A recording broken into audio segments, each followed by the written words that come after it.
Saul, whom God has left, is chasing after David because Saul knows God is with David and sees that David will surely have his kingdom.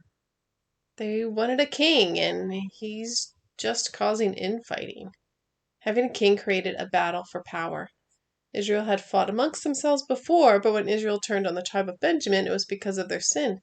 They fought for the sake of righteousness. Now they fight because of one man's pettiness.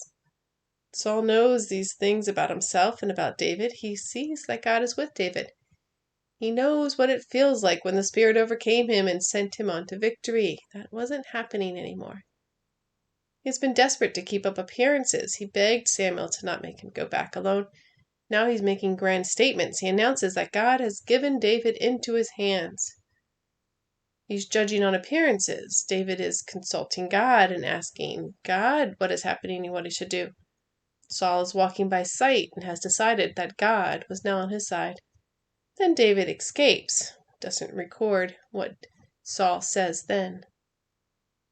This is a problem that happens to ministers. They make a grand statement, but then they don't want to apologize for misunderstanding.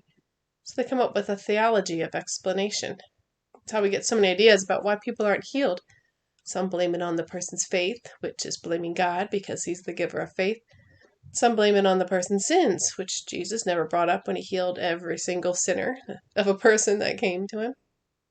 It happens with prophecies. They claim this or that. One example was that Trump was going to win the re-election.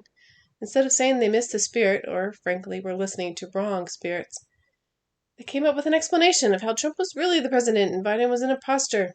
No, Biden is the president. We need to admit to ourselves and others that God doesn't mess up or miss the mark. We do.